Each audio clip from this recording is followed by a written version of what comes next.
Alhamdulillah, alhamdulillah. Udah banyak yang merasakan manfaat dari ilmunya, merasakan manfaat dari support sistemnya, dari didampinginnya. Insya Allah, termasuk saya sendiri. Dan kita semua pastinya. Insya Allah ya. Masya Allah, ada yang baru 3 pekan bergabung tapi udah bisa Allah izinkan lepas dari obat antidepresan. Peluk semuanya ya. Dan bunda-bunda, berkumpulnya kita di sini pasti bukan kebetulan. Sekali lagi ini bentuk pertolongan dan kasih sayang Allah sama kita. Dan berawal dari diri kita yang insya Allah Allah bimbing untuk pulih. Dari sini juga menjadi jalan untuk kita lebih peduli kepada banyak perempuan di luar sana untuk bisa pulih, untuk bisa mendapatkan manfaat, untuk meluaskan manfaat dari ruang pulih perempuan. Bismillah ya. Dan alhamdulillah malam hari ini bunda-bunda kita akan dengerin sharing-sharing nih dari guru kita, Bunda Anik yang pastinya Masya Allah ya, Allah dampingin terus, beliau mendampingi terus kita gitu ya dalam perjalanan pulih ini. Dan malam hari ini kita akan ngobrol-ngobrol sama Gurunda mengenai emosi perempuan dan pentingnya kita saling menjaga nih. Dengan judulnya Engkau Tak Sendiri, Masya Allah. Jadi bunda-bunda, bunda-bunda nggak sendiri ya, kita bareng-bareng. Kita ditolong Allah, dan Allah kirim ini semua segini banyaknya, ratusan ribuan bahkan sahabat putih yang akan nemenin. Allah kirimin guru, Allah kirimin mentor-mentor, fasil-fasil. Insya Allah. Alhamdulillah. Sebelum kita ngobrol-ngobrol sama Bunda Anik, saya mau sapa dulu nih. Bunda Anik sudah bergabung dengan kita. Assalamualaikum Bunda Anik. Ya, belum ya Kak Wilda ya? Insya Allah. Sambil menunggu Bunda Anik, saya pengen dengar boleh nggak? Satu aja, eh, satu atau dua deh, yang mungkin mau sharing, yang mungkin mau ceritain gimana nih perjalanan dirinya, perjalanan kepulihannya bareng-bareng di ruang pulih perempuan. Boleh saya minta raise hand yang sejujur-jujurnya. Bunda Desi Bengkulu, boleh? Boleh, silakan boleh raise hand. Siapa yang mau nih? Bunda Desi Bengkulu ya, saya nyalain dulu.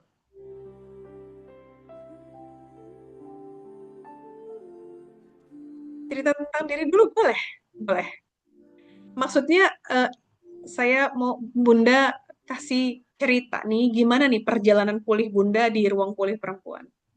Saya sudah nyalakan mic-nya dulu untuk Bunda Desi Bengkulu. Silakan tafadhol Bunda. Assalamualaikum warahmatullahi wabarakatuh. Waalaikumsalam warahmatullahi wabarakatuh. Insya Allah. Salam kenal Mbak, saya Desi dari Bengkulu. Kebetulan saya alumni Spiritual Motherhood. Baru beberapa pekan yang lalu di Bengkulu diadakan. Sama waktu itu pematerinya Mbak Ambar. Kalau saya pribadi itu merasakan manfaatnya yang sangat besar.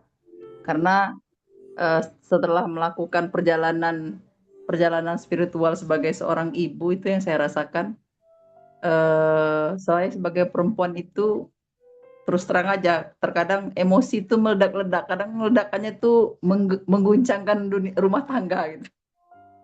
Jadi setelah ikut pelatihan itu kemarin, sekarang sudah bisa lebih mengontrol emosi, terus ketemu sama komunitas-komunitas orang-orang yang positif, berpikir positif kan. Kalau kata Ustadz itu kan ketika kita gabung ke penjual parfum kita akan harum. Nah, ketika saya gabung ke komunitas itu terus tuh dengar apa permasalahan teman-teman itu ngerasa oh masalah saya kecil, ada masalah orang yang lebih besar lagi gitu. Jadi saya berterima kasih sekali atas adanya teman-teman panitia itu, saya merasakan sekali manfaatnya. Alhamdulillah sekarang, kalau sekarang yang saya rasakan setelah ikut, karena baru beberapa pekan kan, kalau sekarang badan saya sekretek-kretek sakit semua. Iya, tapi kalau kata Mbak Ambar waktu itu, nanti akan kerasa badannya sakit semua gitu.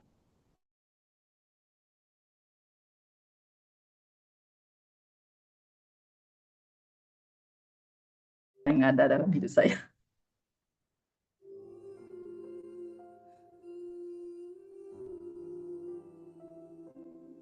Alhamdulillah, barakallah Bunda Desi atas sharingnya.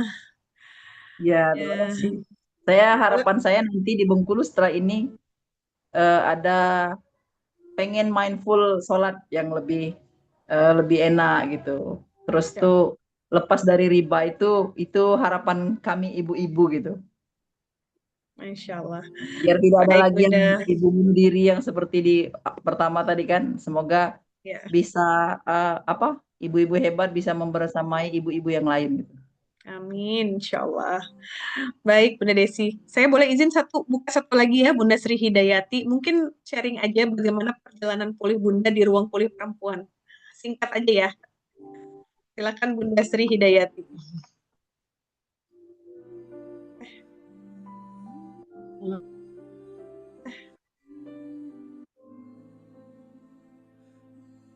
Silakan Bun. Assalamualaikum warahmatullahi wabarakatuh. Waalaikumsalam warahmatullahi wabarakatuh. Alhamdulillah beberapa kali udah ikut 3 kelas ya. Insya Allah. Alhamdulillah OPT-nya udah nggak ada walaupun belum ikut kelas OPT. Ya Allah. Sama udah bisa ini ya dari luka luka pengasuhan juga udah alhamdulillah. Untuk emosinya udah ini juga alhamdulillah semua udah oke. Makasih untuk Alhamdulillah. Bunda Anik, untuk Bunda semua bunda-bunda yang nggak bisa saya sebutkan satu-satu. Semoga hanya Allah yang bisa membalas bunda-bunda semua. Amin. Allahumma amin. Insya Allah. Makasih banyak Bun, makasih banyak semua atas Makasih pelukan Bunda bunda-bunda Sri semua Hidayati. untuk kami Bun. Makasih banyak. Sama-sama Bunda. Masya Allah. Terima kasih Bunda Sri Hidayati dan bunda-bunda semua yang sudah sharing ya gimana perjalanan pulihnya di ruang pulih perempuan ya. Boleh juga kalau yang masih mau sharing di kolom chat ya karena keterbatasan waktu. Tapi saya yakin kita semua insya Allah sudah merasa sangat bersyukur ya dengan eh, keberadaan kita di sini. Allah izinkan kita bareng-bareng guru kita, dari para mentor, dari teman-teman semua yang selalu berbagi. Dan insya Allah kita sudah merasakan manfaat dari eh, kebaikan ini gitu ya. Dan Alhamdulillah di tengah-tengah kita sudah hadir guru kita, Bunda Anik, yang akan sharing-sharing nih sama kita bahwa engkau tidak sendiri. Saya izin menyapa dulu ya, Bunda kita ya. Assalamualaikum warahmatullahi wabarakatuh, Bunda Anik. Waalaikumsalam warahmatullahi wabarakatuh. Ya Allah. Bunda sehat, Bunda? Alhamdulillah. Alhamdulillah. Alhamdulillah, kangen. Insya Allah. Insya Allah kita ketemu ya dengan Bunda Anik dan Bunda-Bunda semua di Jakarta ya, tanggal 16 Iya, Januari. insya Allah. Baik, Bunda. Malam hari ini kita mau ngobrol-ngobrol apa nih, Bun? Mau ngobrol-ngobrol tentang eh apa? Tentang kita nggak sendiri. Iya, Masya Kita nggak Allah. sendiri. Tadi udah sempat apa ngobrol sama teman-teman juga, Bunda. Ternyata teman-teman Mm-mm. tuh, Masya Allah, ada yang udah bareng-bareng di ruang kulit perempuan ini udah yang 2 tahun, setahun, ada yang berapa bulan, bahkan ada yang baru berapa pekan. Tapi Masya Allah, Alhamdulillah teman-teman ini merasa bersyukur dan udah merasakan dampak ya, dampak dari menerapkan apa yang diajarkan nih di ruang kulit perempuan oleh khususnya Bunda Anik gitu, Bunda. Masya Allah. Saya serahkan ruang Azan Zoom kepada itu. Bunda Anik ya. Baik, Siap, terima kasih saya Bunka, Bunda serahkan Bunda Katulia. Anik. Tafadhali masykur Bunda. Siap, terima kasih Bunda Katulia. Bismillahirrahmanirrahim. Assalamualaikum warahmatullahi wabarakatuh. Alhamdulillahirrahmanirrahim. nahmaduhu wa nasta'inuhu wa nastaghfiruh wa na'udzu billahi min syururi anfusina wa min sayyiati a'malina may yahdihillahu fala mudhillalah wa may yudhlil fala hadiyalah. Asyhadu an la ilaha illallah wa asyhadu anna Muhammadan abduhu wa rasuluh la nabiyya ba'dah. Allahumma sholli ala sayyidina Muhammad wa ala ali sayyidina Muhammad. Alhamdulillah kawan-kawan, malam hari ini malam Jumat ya, kita mau sharing-sharing aja sih. Sebenarnya nggak ada materi khusus untuk malam hari ini, tapi kita lebih pada ngobrol santai, sharing dan kontemplasi bareng-bareng aja tentang perjalanan mungkin yang pernah kita lalui ya. Perjalanan-perjalanan yang pernah kita lalui, perjalanan-perjalanan yang sedang dilalui, atau perjalanan-perjalanan yang kelak akan kita lalui. Sesuai temanya kelihatan nggak tuh? Kita nggak sendiri ya. Kita nggak sendiri. Oke, boleh dibuka Kak Wil, materinya Kak Wil. Kita nggak sendiri. Banyak dari kita perempuan itu yang sering kali merasa seorang diri ketika di kondisi tidak baik-baik saja. Bener nggak? Kita itu gampangnya itu banyak dari kita yang kadang ngerasa nggak punya support system, merasa nggak ada yang memahami, merasa bahwa berat karena menjalani fase itu sendiri. Gitu. Jadi banyak dari kita tuh yang kayak mikirnya, aduh nggak ada yang ngertiin nih, nggak ada yang tahu nih, dan saya nggak punya siapa-siapa gitu. Nggak punya siapa-siapa tuh dalam artian kita punya keluarga, kita punya orang-orang terdekat, tapi perasaan tidak ada yang mengerti dan perasaan menjalani suatu fase yang apalagi fase-fase yang tidak nyaman sendirian itu kerap banget ya, kerap banget datang kepada kita perempuan. Nah ini yang mesti kita punyain kesadaran kawan-kawan, punya kesadaran karena kalau kita terus-menerus berkubang ya di dalam kondisi seperti ini, maka ya yang muncul itu kita akan semakin jauh dari pertolongan Allah, semakin jauh dari apa ya, dari jalan-jalan yang memang sebenarnya bisa jadi Allah kasih itu banyak pilihan jalan di hadapan kita. Bakal kerasanya tuh bakal seperti itu gitu. Jadi yang perlu kita sadari dulu adalah menyadari bahwa Allah itu tidak pernah membiarkan kita sendirian di sebuah fase. Allah itu nggak mungkin dan nggak pernah, nggak bakal pernah membiarkan kita menjalani episode apapun, bahkan kalau kita sebut episode ini adalah episode yang paling menyakitkan sekalipun, itu sendirian. Dan itu salah satu garansi sebenarnya. Salah satu garansi dari Allah buat kita hambanya agar kita punya hope, agar kita punya harapan. Dan banyak dari kita tuh yang masih sering kali kadang ya kalau lagi nggak baik-baik saja kita lupa dengan garansi-garansi ini, bener nggak? Kita lupa dengan janji-janji yang Allah kasih. Kita tuh udah ngerasa kayak yang pokoknya nggak ada yang ngertiin saya, nggak ada yang paham saya, sesakit apa mungkin berpikirnya atau selelah apa, kita kadang seperti itu. Maka jadikan ini adalah sebuah pengingat agar kita tidak putus asa dari rahmatnya Allah, agar kita tidak menutup pintu-pintu pertolongan yang Allah kasih juga gitu. Jadi kita tuh kadang begini kawan-kawan, contoh ya, istilah jalan keluar atau solusi. Kita itu kalau ada masalah pengennya dapat solusi, benar? Solusi itu apa? Solusi itu boleh boleh komen di kolom komentar ya. Solusi itu apa menurut Anda? Solusi itu apa? Jalan keluar. Jalan keluar itu berarti artinya dari dalam keluar apa dari luar ke dalam?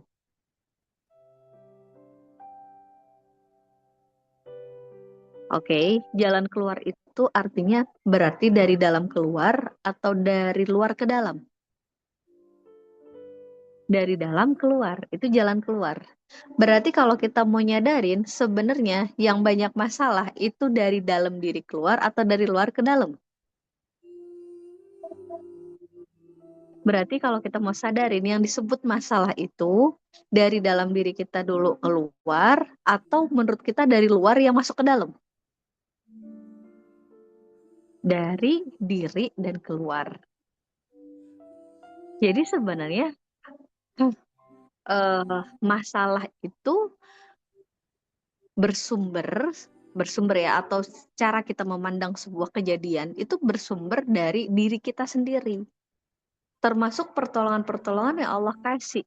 Allah tuh akan selalu memberikan pertolongan, tapi seringkali karena kita punya punya perasaan bahwa aku sendirian, gak ada yang ngertiin aku terpuruk banget, aku korban dari keadaan, aku korban dari ucapan orang lain. Jadi bermental korbannya masih kuat, maka yang terjadi adalah masalah ini tidak terurai dan tidak akan menemukan jalan keluar. Karena jalan keluar itu berangkat dari dalam diri untuk menuju keluar gitu. Maka kenapa kalau di RPP titik tekannya itu adalah pulang ke dalam diri. Berkali-kali kita sampaikan pulang ke dalam diri, menata respon, melihat POV dari dalam diri kita. Karena selama ini yang banyak menjadi poin kita untuk melihat sebuah perjalanan hidup, melihat sebuah kejadian itu adalah bagaimana faktor dari luar diri kita. Kita berharap bahwa orang lain itu memahami kita. Kita berharap bahwa orang lain itu berubah seperti yang kita mau. Kita berharap bahwa lingkungan itu seperti yang kita inginkan. Tanpa kita berpikir bahwa kira-kira kenapa saya kok menyikapi sikap orang lain itu dengan kacamata marah. Kenapa kok saya melihat suatu kejadian itu dengan perasaan kecewa gitu. Jadi kita tuh nggak pulang ke dalam diri. Dan kunci yang paling penting itu ya ini, kembali ke dalam diri, maka akan banyak masalah-masalah yang terurai. Kembali ke dalam diri itu artinya adalah berani untuk bertanya, menghisap diri sendiri. Oh ya, saya nge-lag kah? Coba cek dulu. Aman, Bun. Aman. Aman ya? Oke. Nah, berani kembali ke dalam diri itu, pulang ke dalam diri itu pada artian atau gimana sih Bun bentuk jeda? Gimana sih Bun, kan sering tuh kalau di RPP kita bilang jeda, sering kali dengan bahasa pulanglah ke dalam diri, bertanyalah pada diri, bagaimana bentukannya? Bentuknya itu adalah bagaimana kita terampil untuk menghisap diri kita sendiri. Menghisap itu artinya memuhasabain, menghitung diri sendiri, melihat lubang yang ada di dalam diri kita sendiri. Karena kita selama ini seringkali punya kemampuan, punya kemampuan untuk mengkritisi orang lain, benar? Menilai orang lain, mengkritisi orang lain, melihat lubang-lubang yang ada di dalam diri orang lain. Tapi kita lupa untuk menyelami lubang-lubang yang ada di dalam diri kita. Ya, muhasabah, introspeksi, menghisap itu satu nama ya, sepupuan. Jadi gimana salah satunya? Contoh, ketika ada sebuah kejadian ya. Selama ini kan kadang kita berpikirnya tuh, kenapa orang itu bersikap kayak gitu ya, gitu. Kok bisa sih dia bersikap kayak gitu, gitu. Tapi sekarang berlatih untuk pulang ke dalam diri dengan bertanya, oke, apakah saya marah, misal? Apakah saya tersinggung? Oke, kalau saya tersinggung, kenapa saya tersinggung dengan cara beliau begini? Kenapa kok saya mesti tersinggung dengan cara beliau menyampaikan? Jadi berpulangnya tuh ke dalam diri sehingga kita sadar bahwa oh, ini adalah tentang kita. Ini adalah tentang bagaimana cara kita merespon sesuatu. Ini adalah tentang bolak-baliknya hati kita. Ini adalah tentang hal-hal yang terselubung yang ada di dalam diri kita. Oh, kenapa saya tersinggung? Oh, saya merasa tidak dihargai. Oke, berarti saya menganggap bahwa penghargaan itu harus datangnya seperti itu. Kalau seseorang melakukan itu, saya langsung merasa tidak dihargai. Begitukah? Nah, inner talk ya. Dialog di dalam diri itu sangat membantu untuk kita punya kesadaran yang baik, dan itu akan membuat kita lebih terampil, lebih dewasa, lebih bijak dalam menjalani sebuah kehidupan. Karena hidup ini kawan-kawan, kita itu akan terus belajar di dalam universitas kehidupan. Ya kan? Nggak selesai 3 SKS.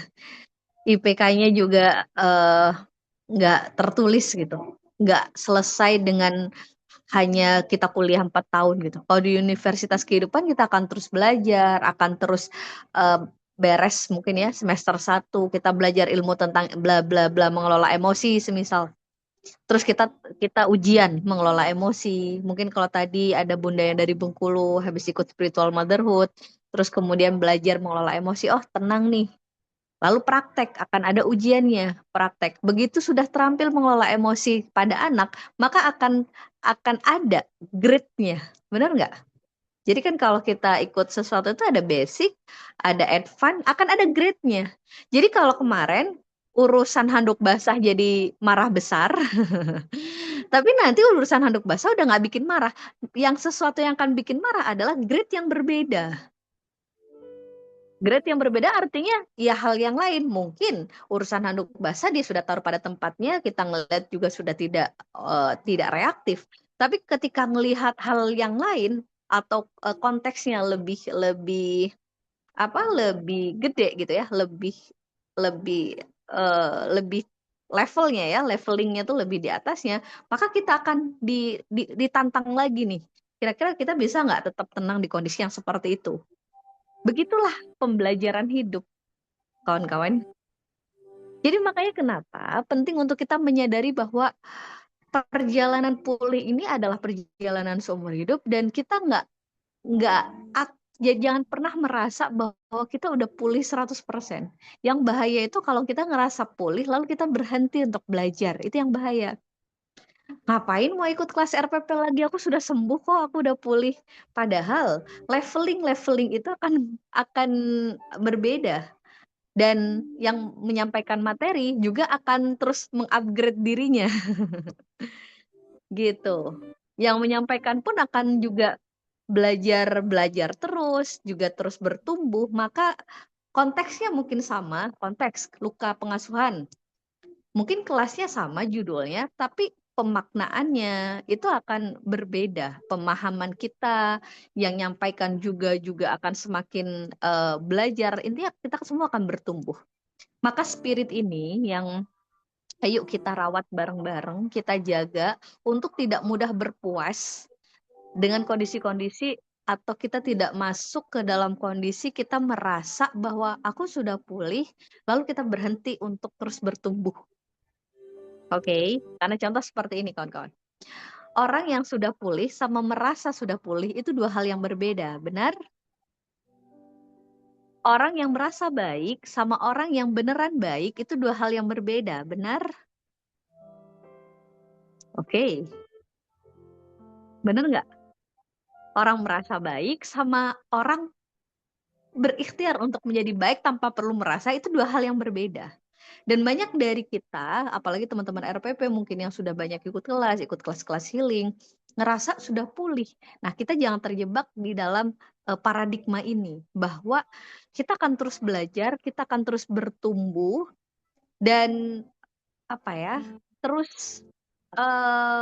terus pulang ke dalam diri, terus melihat hidup ini lebih sederhana lagi, itu yang paling penting.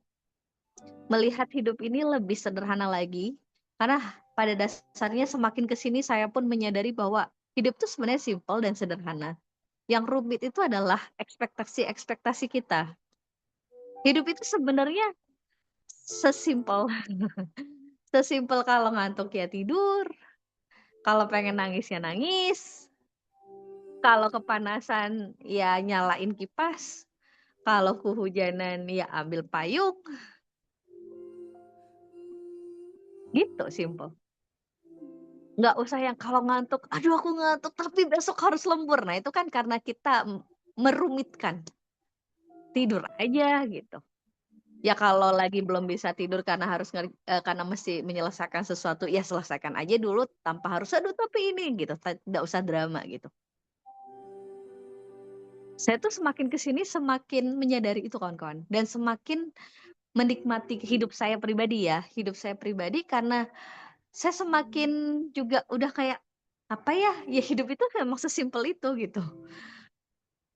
Ya kalau ini istirahat, kalau lagi ini urusin, kalau lapar makan gitu. Maksudnya sudah nggak yang em, ya itu ada fasenya nanti ya, itu ada fasenya. Tapi ya begitulah, kita mesti terus terus bertumbuh dari setiap apa yang terjadi, terus mengkayakan diri, terus ikro, terus memuhasabai diri, introspeksi diri, memperbaiki untuk menjadi persembahan yang baik kepada Allah. Terus membolak-balikan hati, melihat niatan kita yang terdalam. Jadi kalau kita berbuat baik sama orang, terus tanyakan sama hati kita, ini benar untuk Allah bukan sih? Itu penting banget. Ini benar untuk Allah nggak? Misal saya apa ya? Saya berbuat suatu kebaikan sama Mbak Rifah misal. Kalau kita nggak terampil menghisap diri, maka bisa jadi yuwaswis syaiton. Awalnya niatnya memang tidak ada niatan lain, tapi setan itu pinter banget gitu untuk bolak-balik untuk masuk gitu.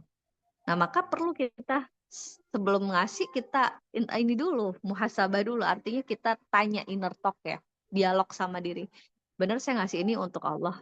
Terus kalau semisal nih saya ngasih karena saya pengen melakukan sebuah kebaikan, ternyata responnya nggak sesuai, sakit nggak? Mesti kita memperhitungkan dulu. Ngilu nih kayaknya nggak jadi ngasih. Oh, berarti memang belum untuk Allah kan gitu. Ternyata memang masih ada niatan-niatan lain.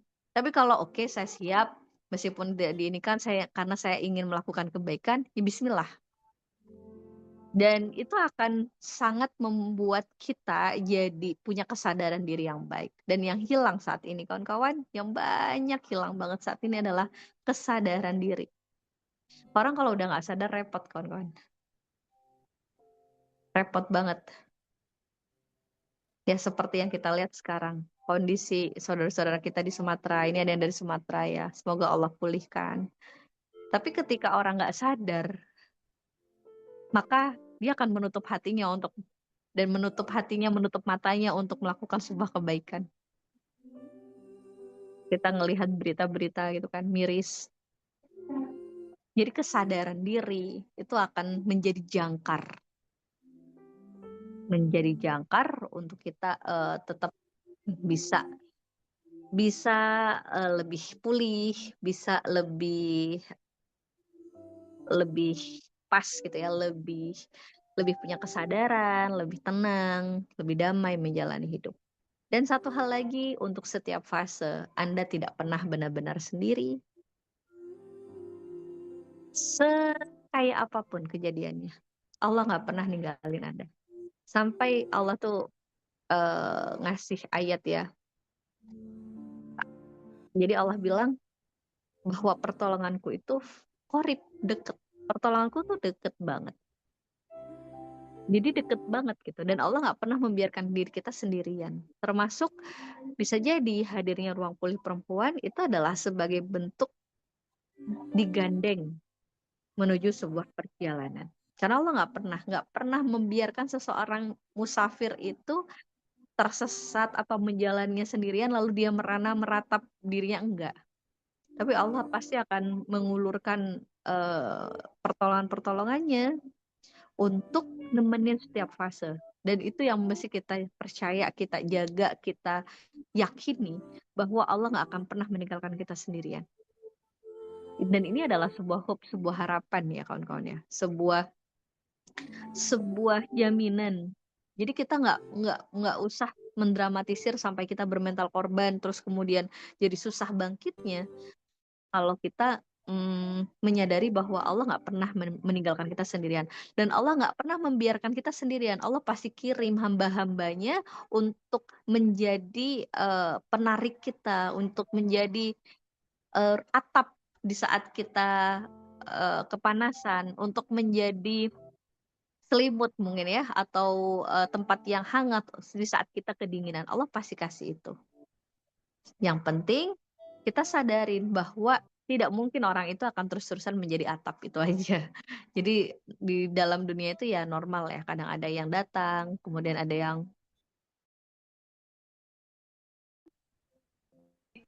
Gitu kan? Oh, Bunda Gita yang lagi di kereta nih kayaknya.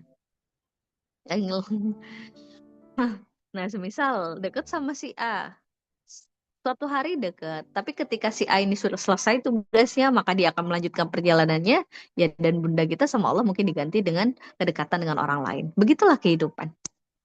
Itu hal-hal yang perlu kita sadari bahwa tidak ada yang abadi di dalam hidup ini, guys.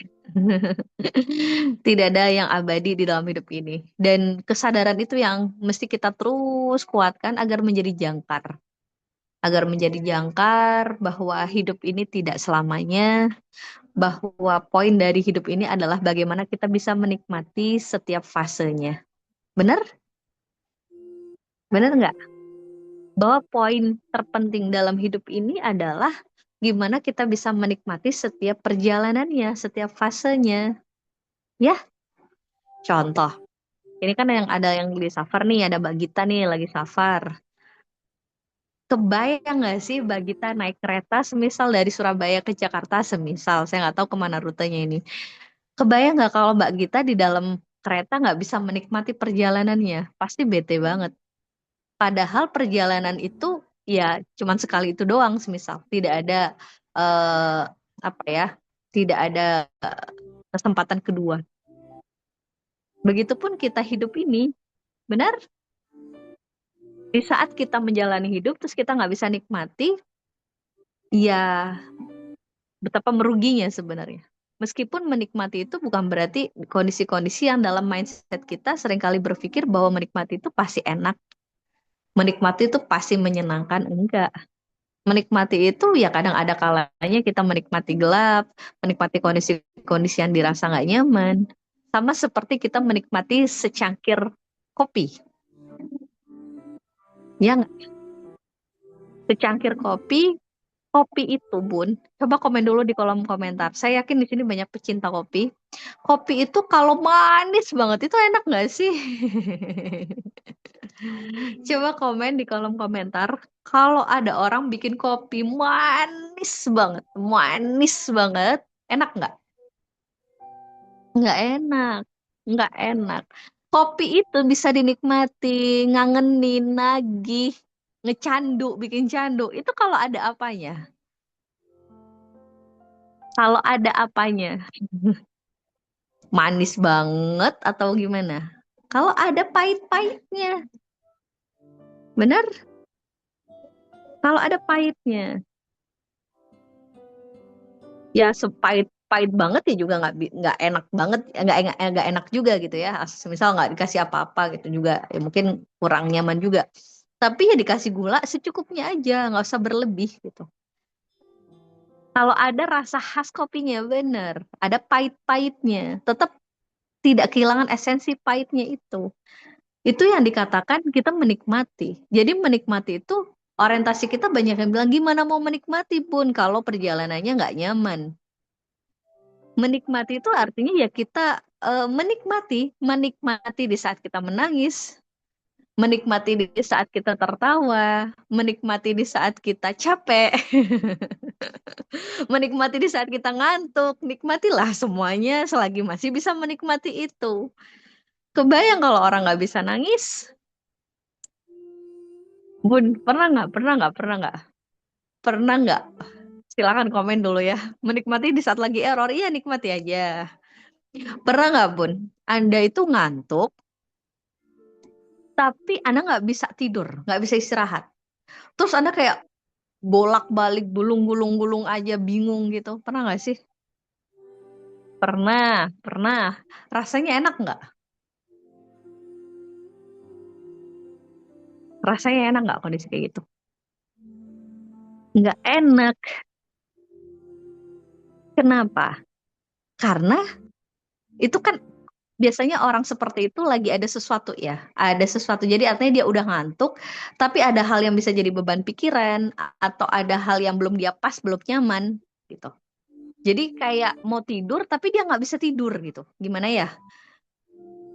Dia udah ngantuk, tapi dia nggak bener-bener bisa ngeplongin pikirannya, bikin plong pikirannya sehingga bisa tidur.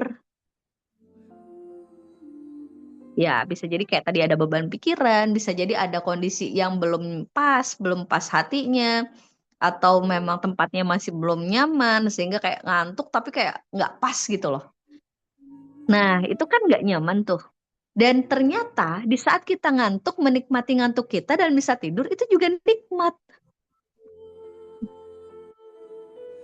Jadi, ini saya preview ya, preview sebelum masuk 2026. Mari kita berlatih untuk menikmati dan menyederhanakan hidup. Mari kita berlatih menyederhanakan hidup, berlatih nggak terlalu banyak neka-neko yang begini begitu. Tapi poin kita adalah kita bisa menikmati apa-apa yang sudah Allah anugerahkan. Lagi ngantuk ya istirahat, tidur. Lagi capek butuhnya pijit ya pijit. Lagi capek pengennya rebahan dulu, kasih waktu rebahan. Lagi pengen nangis, nangis. Lagi pengen ketawa, ketawa. Enak nggak kalau jalanin hidup kayak gitu? Nggak terlalu banyak syarat, nggak terlalu ini gitu. Lagi lapar, makan. Buka kulkas yang ada cuma tahu tempe, alhamdulillah itu yang dimakan. Nggak usah kayak, ya Allah, kenapa hanya tahu tempe yang tersisa ya Rob? Nggak usah dramatis gitu. Berlatih kita, sama-sama berlatih untuk menyederhanakan hidup. Butuh ini, ada uangnya, beli. Butuh beli sesuatu, pas uangnya ada, ini lakukan, kayak gitu. Berlatih kita bisa mulai menikmati hidup kita, menikmati peran-peran yang Allah titipkan pada kita. Oke. Dan kawan-kawan, sekali lagi kita nggak pernah sendiri, ya, nggak pernah sendiri. Sadarin bahwa hidup itu begitu, hidup itu bisa nggak ribet kalau nggak dibikin nggak ribet. Hidup itu ya nggak ribet sebenarnya, asal nggak dibikin nggak ribet gitu aja. Gimana ya bahasanya? Ya kayak tadi, panas, nyalain kipas. Nggak ada kipas, ambil kardus, kipas-kipas. Gitu kan. Lagi Allah izinkan punya AC, ya nyalain AC-nya. Lagi hujan, berteduh. Kalau lagi di jalan, bawa payung, pakai payung. Nggak bawa payung, minggir. Berlatih menyederhanakan hidup. Dan insya Allah kawan-kawan, kalau yang teman-teman yang ada di daerah Jabodetabek, insya Allah nanti kita akan ada acara di tanggal 16 Januari, ada roadshow, roadshow ruang pulih perempuan. Judulnya Perjalanan Pulihkan Luka. Insya Allah materinya berbeda dari materi sebelumnya. Terus yang kedua ada camp juga. Dan di situ saya mulai pengen nih teman-teman untuk bangkit ya dari mental korban. Jadi kita urai kenapa sih orang itu sering bermental korban. Kenapa sih kadang kita sulit menyederhanakan hidup. Kenapa sih kadang target-target kita, value-value kita, nilai kita. Kalau bahasanya tuh harga diri kita, kadang kita tuh pasang dengan banyak embel-embel. Kita mulai berlatih lebih sederhana, lebih menikmati lagi. Kalau campnya itu tanggal 17-18 Januari. Kalau di camp, kalau teman-teman apalagi yang punya psikosomatis, saya sarankan untuk ikut camp ya. Karena kalau di camp itu kita banyak praktek. Termasuk ada praktek menyadari posisi tubuh di saat tubuh sudah berserah. Banyak dari kita yang merasa, aku tuh udah nerima, aku tuh udah maafin bun, tapi tubuh kita nggak bisa bohong kapan kita maafin, kapan kita belum maafin. Oke? Tubuh kita itu Allah kasih kecerdasan alamiah kawan-kawan. Kalau kita bilang, aku tuh nggak ngotot, tapi tubuh kita yang akan memberitahu sinyalnya bahwa kita masih kotot. Banyak dari kita yang kadang bilang, bun aku tuh sudah maafin, tapi kelihatan dari gesturnya, dari lain sebagainya. Nah nanti di camp itu kita akan belajar gimana sih gestur di saat kita benar-benar sudah berserah. Jadi agar otak kita tuh merekam bahwa, oh kalau saya begini itu artinya saya masih kotot. Kalau saya begini artinya saya masih ngeyel ya, masih ngotot, masih berusaha lebih. Tapi kalau tubuh saya sudah memberikan respon seperti ini, artinya itu saya sudah berserah. Dan kalau sudah berserah, insya Allah pertolongan Allah datang.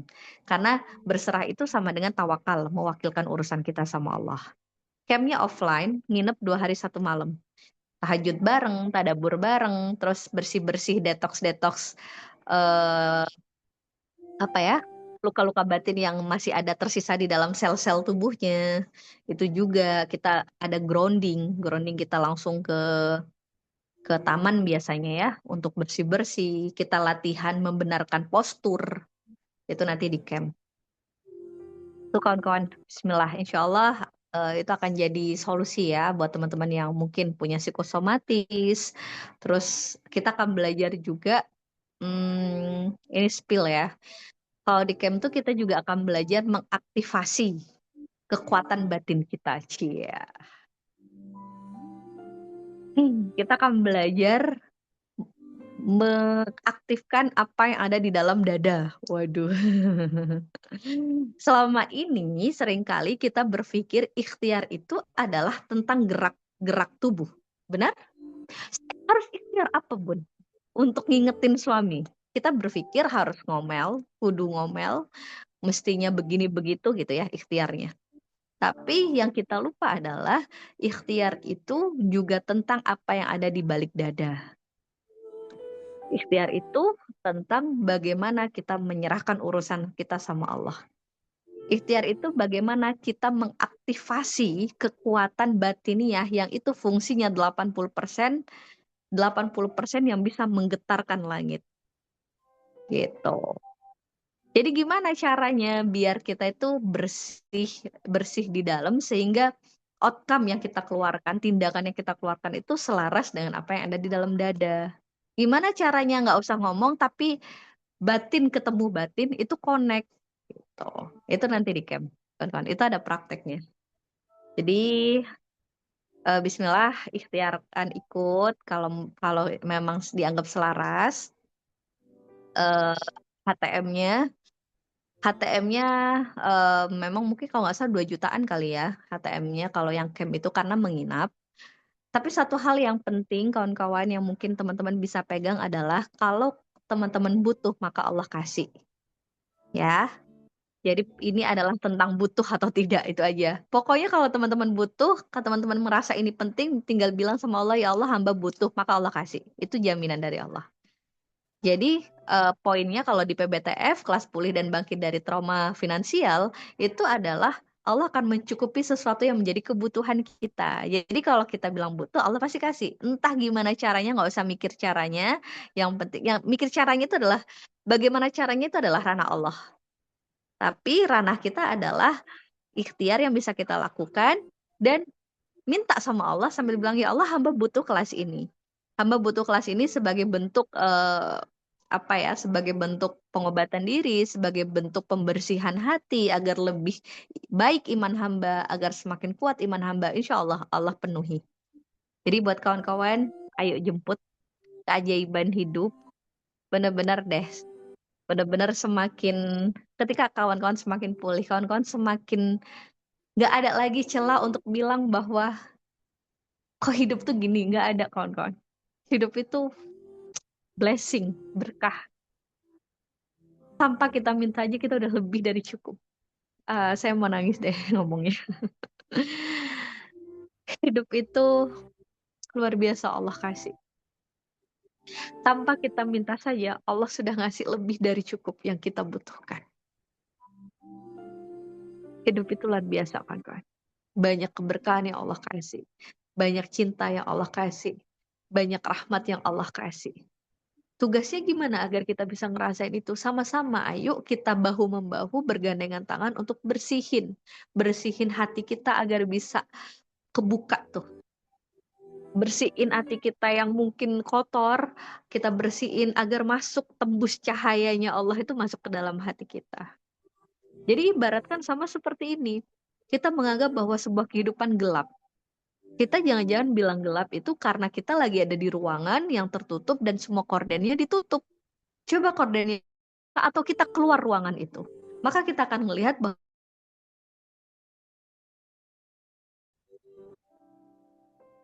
hari ini ternyata sudah pagi hari loh. Tapi kalau kita ada di dalam ruangan lalu kita bilang, ternyata tidak ada cahaya matahari, kenapa sih hidup ini gelap, kenapa sih nggak ada terang-terangnya? Coba kita keluar, bisa jadi, tapi karena kita ada di dalam ruangan yang gelap, mungkin akhirnya kita nggak bisa merasakan terang itu.